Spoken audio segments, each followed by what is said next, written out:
Hello and thanks so much for joining us on the news and happy Workers' Day. I am Bukola Agbakesu on the news. President Tinubu pledges job security, fair treatment for workers on the occasion of May Day celebration. Governor Abiodun promises to prioritize welfare of workers, acquires 350 hectares of land to build affordable housing units for them. MJC reverses appointment of acting Imo Chief Judge, suspends 3 other justices. DR Congo seeks to lift former President Kabila's immunity over alleged war crimes. And on business news, banks raise SMS alert charges by 50%. Do join me later for more details. I am Adibola Oshomoji. And on sport news tonight, English FA bans transgender women from women's football.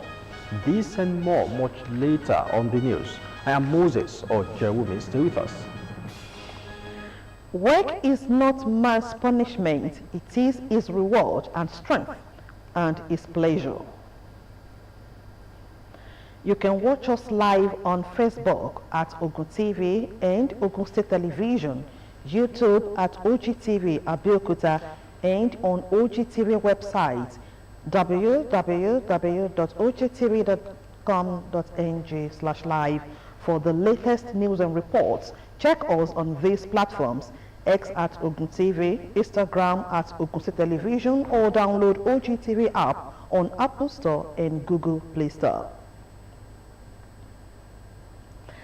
President Bola Tinubu has reaffirmed his administration's commitment to strengthening job security and ensuring fair treatment of Nigerian workers as he addressed thousands of workers and labor leaders during the 2025 International Workers' Day celebration held at Eagle Square, Abuja. The event marked by solidarity chants, colorful parades with the theme "Reclaiming the Civic Space and Economic Hardship," served as a rallying point for renewed dialogue between the government and the organized labor in the face of growing socio-economic challenges.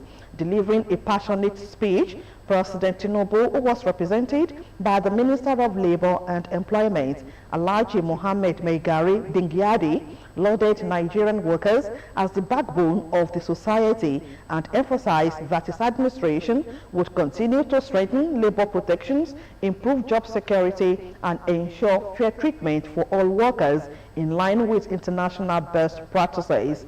Acknowledging the economic hardships confronting many Nigerians, Tinubu admitted the real and critical nature of rising costs of living, unemployment, and food insecurity, while pledging intensified efforts in job creation, social protection, and poverty alleviation. He further assured workers of his administration's readiness to adapt to emerging workplace realities, including technology disruption, environmental hazards, mental health issues, and evolving work patterns. The organized labor in Nigeria has asked President Bola Tinubu to immediately reverse what it describes as the unconstitutional suspension of the elected government of Rivers State via a state of emergency.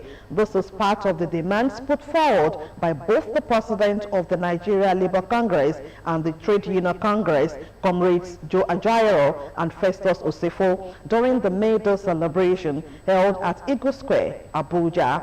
The labor leaders urged the federal and state governments to cease actions that erode the civic space and deepen it for the sake of the nation. It demanded democratic accountability built on transparent governance, electoral reforms, and an end to the suppression of dissent. Labor urged the federal government to end what it calls the genocidal killings and bloodletting across the country, saying the #1 duty of government is ensuring the safety of lives and property of the citizens. on the tax bills before the National Assembly, the organized labor has called for the withdrawal to allow Nigerian workers to sit at the table where it is being conceived. According to the organized labor, the tax bills crafted without the input of the NLC and the TUC impose a burden on workers while letting the rich and poor off the hook. On the hike in the telecommunication tariff, the labor demanded an immediate reduction from 50% to 35%.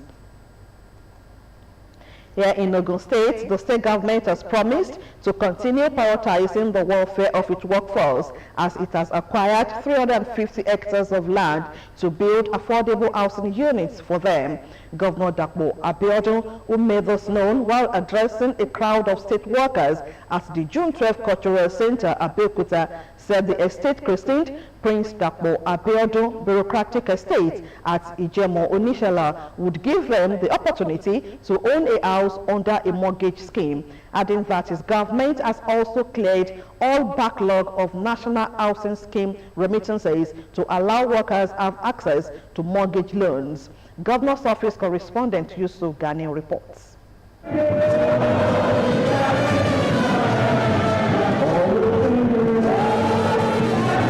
The June 12 Cultural Center, Kuto Abeokuta, hosted the 2025 May Day celebration, which serves as a reminder of the importance of workers across the world to human development. Describing the theme of this year's celebration, reclaiming the civic space in the midst of economic hardship, as helped, Governor Abiodun explained that his administration has put up various programs to cushion the effect of economic challenges presently facing the nation, stating that a sum of 80 billion naira had been paid to workers and pensioners between July 2023 and March 2024 as palliatives to cushion the effect of the fuel price hike.